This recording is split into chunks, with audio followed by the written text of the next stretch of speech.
Alô, amigos! Canal Tricolaço por aqui para falar das coisas do São Paulo Futebol Clube. Depois de São Paulo 2, Tadieres 1. Estou aqui pensando, qual é o time mesmo? Tadieres de Córdoba, da Argentina 1. Cara, todas as vitórias do São Paulo desse ano, tirando aquela contra o próprio Tadieres na primeira rodada da Libertadores lá em Córdoba, foram por 2-1. Talvez a do Alianza Lima foi 2-0, não vou lembrar agora, eu não cravo. 1-0 contra o Tadieres e depois o São Paulo ganhou de 2-1 do Santos, do Náutico 2 vezes, do Grêmio e agora do Tadieres, e ganhou também de 2-1 do Libertad fora de casa. Então, nosso placar favorito, mais uma vez aconteceu, é um placar que demonstra que o time normalmente abre a guarda em algum momento do jogo e sofre demais para conseguir matar o jogo depois. É o famoso placar da conta certa, né? Você faz um, toma um e depois faz mais um e encerra a conversa. Isso denota como o time do São Paulo ainda é bastante irregular, ainda é um time que sofre demais, ainda é um time que dá desespero de se ver jogar, ainda é um time que não inspira confiança em alguns momentos. Mas, olha que loucura, este São Paulo, que não inspira confiança, que de vez em quando é muito chato de ver jogar, que tá mega desfalcado e por causa disso não consegue manter um padrão exato. Tem uma ideia, aquilo que o Zubeldia chama de ideia madre, mas é muito difícil de manter, porque você tem que fazer alterações de jogadores e alterações táticas muitas vezes, a forma de jogar precisa mudar, e aí o time fica muito inconstante. Ao ficar inconstante, ele se torna um time bagunçado muitas vezes.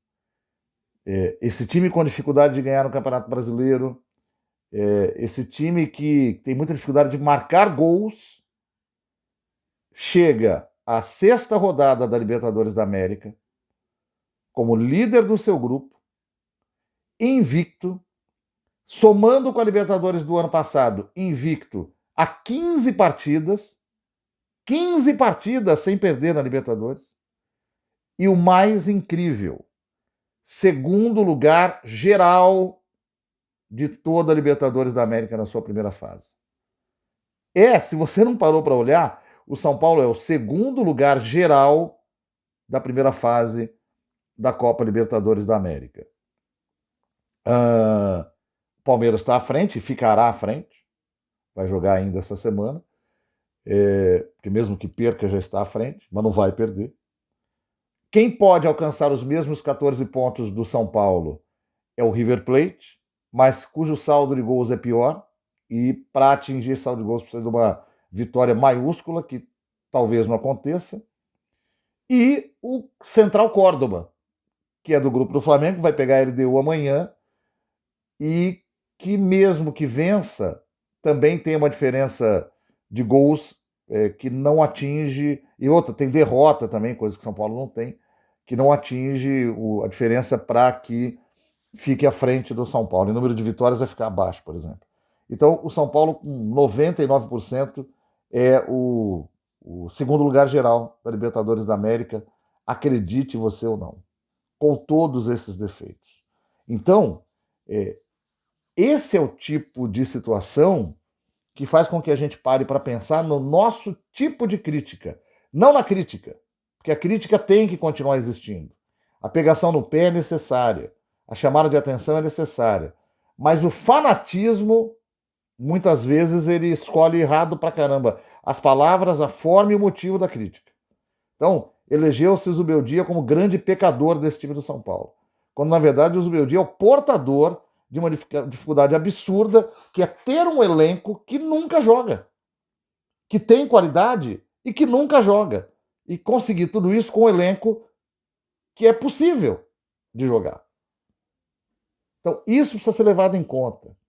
O que o São Paulo está conseguindo hoje, apesar de todas as dificuldades, da chatice que é ver esse time atualmente, é grande demais. E não se assuste com o que eu vou dizer. No longo prazo, pode significar mesmo fazer história. Porque daqui para frente é mata-mata. Você pega o Flamengo. São Paulo decidirá em casa com o Flamengo. Você segura o jogo no Maracanã. É possível segurar. São Paulo já segurou esse ano fora de casa o Atlético Mineiro. Perdeu para o Palmeiras só aos 50 do segundo tempo. Teve alguns jogos menores, é verdade, mas igualmente difíceis contra o Ceará e conseguiu suportar a pressão. Virou para cima do Botafogo, apesar de ter tomado um empate depois e conseguiu manter o resultado fora de casa. Então, difícil sim, impossível não é. Eu não estou nem falando de ganhar, estou falando de segurar. O Central Córdoba, por exemplo, ganhou do Flamengo lá. Né? Mas aí você tem que dar uma série de descontos, uma noite ruim, o dia que os caras acertaram alguma coisa e tal. Que pode acontecer com o São Paulo também, mas eu estou querendo dizer que não é o padrão. E aí você vem para o Morumbi, com a confiança gerada por um jogo como esse, e resolve a classificação e vai para a próxima fase. Aí você vai ter quartas de final, semifinal e final. Quem é que disse que é impossível? Por isso que o São Paulo tem que resolver logo o que vai querer fazer. O São Paulo tem que salvar o brasileiro, isso é ponto pacífico.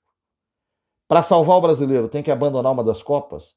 Então eu acho que agora está muito claro de que não é a Libertadores da América. Ainda assim, o ideal é que passemos pelas oitavas da Libertadores para ver até onde vai. Passou pelas oitavas? Aí eu acho que dá para você olhar para a Copa do Brasil e dizer, olha, vamos negociar aqui. Porque se você conseguir começar a observar um caminho, acho melhor começar a trilhá-lo. Não é impossível. Guarde bem isso que eu estou dizendo aqui. Não é impossível. Fala de um tema que era, de repente, até ter começado o vídeo, que é o seguinte. O que aconteceu com o Damian Bobadilla. Deixa eu passar a primeira visão de quem estava no estádio. Quem estava no estádio não tem a menor ideia do que aconteceu. Não houve burburinho, comentário, diz-me diz, nada. Pouca gente no setor que eu estava acompanhando por rádio ou mesmo TVzinha no celular, e perto de mim, pelo menos, ninguém comentou. Então, era impossível saber o que tinha acontecido naquela confusão de quase 10 minutos com os jogadores no meio do campo, logo depois do gol do São Paulo, do Luciano. Eu cacei na internet naquele momento notícia, não achei nada. Eu fui achar com o Edu César, papo de bola, grande figura da internet brasileira, um comentário rápido que ele fez, uma postagem no X, que ele viu na TV, que o Bobadilla teria dito alguma coisa para o jogador Navarro do Tajeres, porque o jogador pediu para sair do jogo. Ou seja, nem na TV havia detalhamento do que tinha acontecido ali. Depois que termina o jogo, quem estava no estádio como eu, saiu, foi comer alguma coisa. Eu ainda tive que percorrer um trecho a pé, porque fiz a besteira de ir de carro hoje lá, e aí deixei num lugar bem longe. Então demorei para chegar no carro. E só no carro é que eu fui ter uma noção do que tinha acontecido. E pelo que a gente ouviu, porque tudo é pelo que, né, tudo precisa ser confirmado, Bobadilla fez uma ofensa ao Navarro. Na ofensa ele teria dito: você é um venezuelano morto de fome. Isso é xenofobia. O rapaz ficou muito abalado, muito sentido, disse que ia sair do jogo, e jogadores do próprio São Paulo se condoeram da situação dele ali. Depois, quando o jogo terminou, o Luciano pediu para o Bobadilla sair de campo, para evitar rodinha, confusão e tal. O Navarro, pelo que se apurou, vai ou foi à delegacia do estádio para prestar uma queixa contra o Bobadilla. E a partir daí eu já não sei mais nada. Mas vamos tentar resumir o que eu entendo dessa história aqui. Isso é xenofobia. Para quem tem dúvida até agora, a xenofobia está na Lei 9459, que é a mesma lei do racismo no Brasil. Lembrando que o Brasil é um país que pune o crime de racismo com prisão. No texto da lei do crime de racismo, consta lá que é ofensa advinda de cor, etnia, religião ou procedência, no caso a xenofobia. Por isso, o Bobadilha pode acabar respondendo por esse crime, sim. Não sei se será enquadrado como prática do crime de racismo ou injúria racial. São diferentes. A injúria tem um tipo de punição, a prática do racismo ou a incitação ao racismo tem outro tipo de situação, mas ele pode inclusive ser preso, dependendo do enquadramento que o delegado puser lá. E o que eu acho, é o que eu sempre achei desse tipo de crime. Para mim ele é nojento, hediondo, baixo, pequeno, ridículo. Ah, mas no campo de futebol os caras falam e tal. Cara, eu sempre me pergunto, porque eu sei que o ser humano se ofende e tal. Eu sempre me pergunto por que que no momento do nervosismo, da briga, da discussão, vem à boca de alguém uma ofensa racista, uma ofensa de origem. Por quê? Por que atacar as pessoas pelo que elas são, pela cor que ela tem, pelo que ela professa na sua religião, pelo grupo étnico ao qual ela pertence? Por quê? Qual é a necessidade que a gente sente de ressaltar que nós não gostamos de determinada característica de uma pessoa? Porque é disso que se trata. A ofensa de origem, eu estou chamando de origem para a gente englobar tudo, né? O racismo, a etnia, tudo que está lá na lei. A xenofobia. É você confessar, é você demonstrar que o que te faz não gostar daquela pessoa é o que ela é. É o venezuelano morto de fome, é o preto de merda, é o árabe, sei lá, sem vergonha, é o seu asiático, né, de merda, essas coisas. Isso tudo é racismo. Isso tudo é cometer um crime por causa da origem. Então, por não entender esse tipo de comportamento humano, que eu sempre fui a favor dessa lei. E lamento que ela não exista em outros países. E lamento que o fato dela não existir é o estopim para muita passação de pano, inclusive, que existe na América do Sul, quando um brasileiro é vítima de crime de racismo em jogos da Libertadores da América, da Sul-Americana, lá e aqui. Então, se a gente grita tanto contra esse tipo de crime, o Bobadilha precisa sofrer o mesmo tipo de crítica hoje aqui, ele cometeu o mesmo crime, não pode. Eu espero que a diretoria do São Paulo se posicione, que chame o jogador para uma conversa, que ele saiba o que pode acontecer com ele e que, se acontecer dele não ser preso, não ser punido, ainda assim eu penso que o São Paulo tem que tomar algum tipo de atitude com ele, uma suspensão, uma multa, algo do tipo, e mais, se preparar porque pode ser sancionado pela Conmebol. Nessas horas, olha a hipocrisia aí, né? A gente acaba aceitando que a Conmebol só cobra uma multa de, quanto que é? De $50 mil, né? Do time cuja torcida profere ofensas racistas. Você já pensou se a punição fosse a sugestão do próprio São Paulo? A exclusão da competição? Que é correta. Que eu apoio. O São Paulo poderia sofrê-la. Claro, outra hipocrisia é falar, você não vai torcer para isso? Não. Não, eu não vou torcer para mudar a regra agora. Se mude no próximo ano. A regra está posta. A regra hoje prevê $50 mil de multa. Mas é uma vergonha. Que o Bobadilha deveria responder e o São Paulo também. E todo jogador de São Paulo, inclusive para esses que é mais fácil falar bobagem, que são sul-americanos, deveriam aprender que isso dentro do Brasil é muito sério e que para jogar no São Paulo o cara não pode cometer esse tipo de crime. Quanto ao jogo, foi um jogo difícil de assistir, mas é um jogo de Libertadores. É um jogo de Libertadores. Jogo de Libertadores. Porque, ó, não tem esse papo de o São Paulo pegou um grupo que não tinha ninguém. Eu acabei de falar do Central Córdoba aqui. Quem aí acompanhou desempenho do Central Córdoba na Argentina, nos torneios nacionais? Quem? Central Córdoba foi dando Maracanã e gol do Flamengo. Então tem essa, o grupo muito fraco, não interessa, Libertadores da América, amigão. Fraco ou não, tá lá. Tem as suas dificuldades. E a dificuldade é um jogo chato, onde é difícil entrar no espaço da equipe adversária. Sem jogadores com mais peso, mais difícil ainda. Os desfalques prejudicam muito o São Paulo. E o São Paulo sofreu demais no primeiro tempo por isso. É impressionante como você olha o time no campo e tudo funciona bem defensivamente, tudo funciona bem no meio, apesar do time ter desfalques hoje e não estar com aquele funcionamento perfeito, e a dupla de volantes estar num dia ruim, mas ainda assim você sabe o que pode fazer. O ataque do São Paulo não funciona.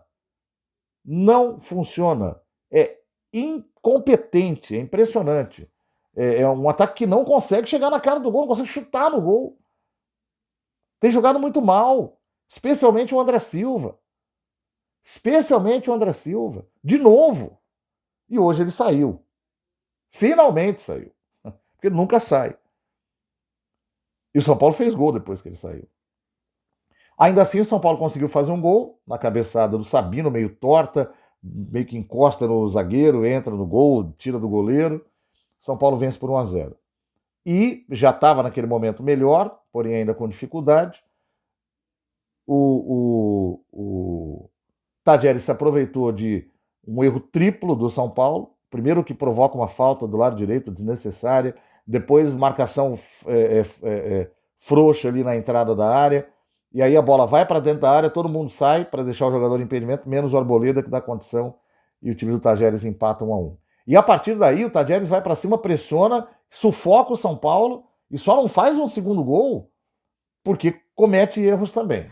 Vira o tempo, o São Paulo vem para o segundo tempo jogando melhor, na pressão, indo para cima do time do Tadieres, mas como erra muito passe na frente, ou do meio para frente, perde muito a bola e dá de novo a pressão pro Tadieres. A partir daí, tem um momento lá que o Zubeldia, depois de 12 minutos, resolve fazer a troca tripla, entra o Luciano, sai o André Silva, sai o Alves para entrar o Rian Francisco, e entra o Henrique do Carmo e sai o Lucas Ferreira, que é a única alteração que eu não faria. Eu tiraria o Wendel do outro lado, cuja escalação eu entendi, dá para entender que é para ele fazer a ponta, porque não tem nenhum ponta, mas não estava fazendo, ou até fez em algum momento da partida, mas como não é claramente um ponta, você podia jogar o Ferreira pro lado esquerdo, onde ele joga bem, e ter o Henrique do lado direito. Acho que o São Paulo teria ainda muito mais força, mas é nesse ambiente de voltar a fazer pressão que o Luciano faz um golaço. Antes disso, não sem o nosso glorioso Rian Francisco perdeu um gol feito na cara do gol. E aí o Luciano faz um golaço, que é o segundo da partida aos 39 minutos, 37, né? E o São Paulo faz o 2-1.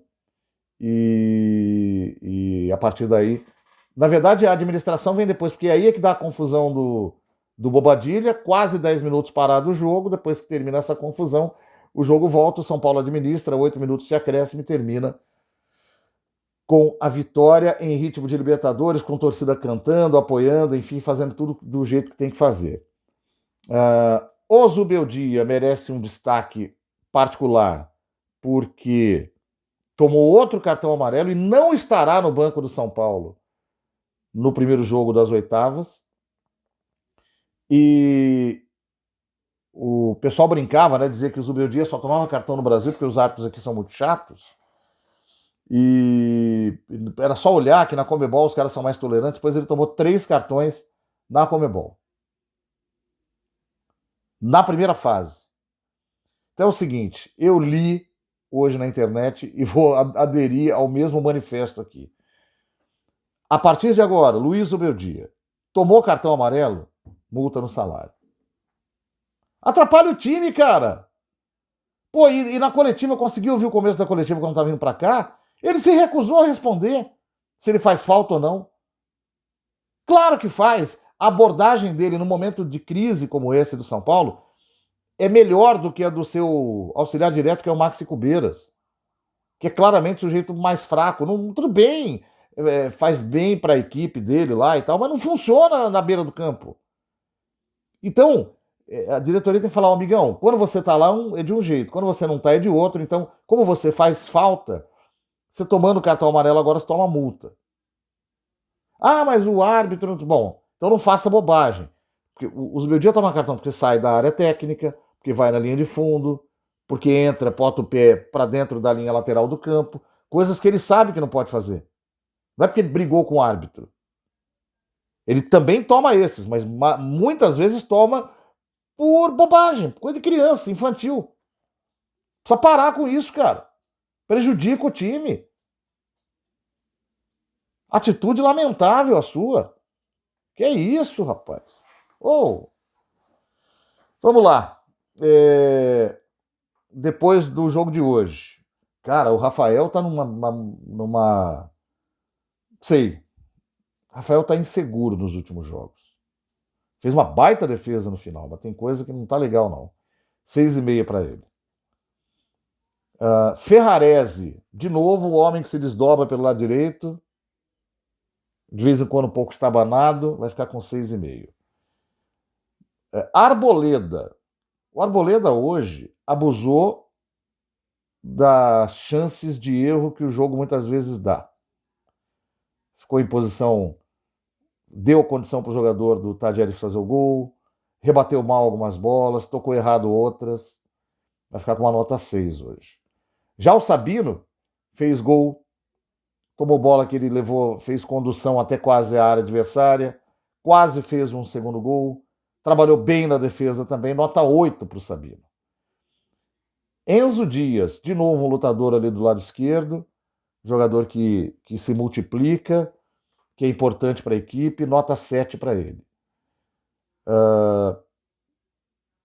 Vamos falar de Bobadilha. No jogo, nota 6. Nenhuma grande atuação. Ele tem dificuldade na marcação e ele funciona muito tocando e hoje tocou muita coisa errada. E aí ainda tem o episódio da xenofobia, péssimo, péssimo. Vou dar nota de jogo para ele, 5, e o resto que ele resolva na delegacia. Pablo Maia, mal, hein? Mal, confundindo o lance, entrando errado, tocando mal na saída de bola. Nota 5 para ele, olhe lá. É compreensível, tá voltando agora, tem dificuldade de readquirir ritmo, mas hoje, se tem o Marcos Antônio, ele fica no banco, o Marcos Antônio joga. Matheus Alves, atuação correta, nada espetacular, mas nada também a se detonar. Nota 6,5. Lucas Ferreira, hoje, depois de 4 jogos, acho que ele jogou bem de novo, especialmente no primeiro tempo, quando foi para o lado esquerdo melhorou, voltou para a direita, tentou muita coisa também, teve bola que perdeu, mas pelo menos dessa vez tentou mais, deu dribles, foi para a área, encheu o saco do adversário. Nota 7,5 para ele hoje. André Silva, foi um pouco mais lutador hoje, um pouco mais presente, mas mesmo assim ainda está apresentando muita fragilidade, muita dificuldade de chegar no gol, deixou a bola passar na hora de chutar num lance dentro da área no primeiro tempo, fingindo que era corta-luz, mas não era, ele furou. Depois um outro que a bola passa na frente dele, não consegue alcançar. Depois um outro que ele vai ali na linha de fundo, heroicamente, consegue tocar para trás, mas toca torto e ela acaba sendo uma bola ruim para quem vem de trás. Mas correu um pouco mais, brigou por bolas ali no meio também. Dá para dar, com isso tudo, uma nota 5 para ele. E o Wendel, achei interessante a atuação, não foi das piores não, mas ainda precisa se envolver mais com o que é o São Paulo, crescer nas suas apresentações, demonstrar que está mais ligado ao clube, ao time, entender melhor como ele funciona também, mas vai ficar com uma nota 6 hoje. Entraram o Henrique do Carmo, fez uma grande jogada e quase fez um golaço. Tá voltando agora, teve alguma dificuldade no drible, muitas vezes, mas ele é bom nesse fundamento. Depois que ele começou a se sentir mais à vontade, evoluiu. O problema é que muita bola não chegava do jeito que tinha que chegar, mas acho que participou bem do jogo, nota 6,5. O Rian Francisco perdeu um gol que não se perde. Não tem que driblar o goleiro ali. Aquela limpeza no jogo difícil desse é para bater no gol. É muito novo, vai entender, mas esse tipo de chance não vai acontecer de novo. Depois, se ele não volta para o time, tem gente que vai dizer que é por causa disso, nem sempre é. Então, as poucas oportunidades que tem, até para voltar para o time em outra ocasião, tem que aproveitar. Ainda assim, correu, tentou brigar pela bola, deu passe, fica com uma nota 7. E o Luciano, cara? O Luciano é o seguinte, o Luciano é contestado, faz um monte de presepada com relação ao cartão, está no momento ruim, tecnicamente falando, mas há 4 anos, eu vou pôr, 4,5.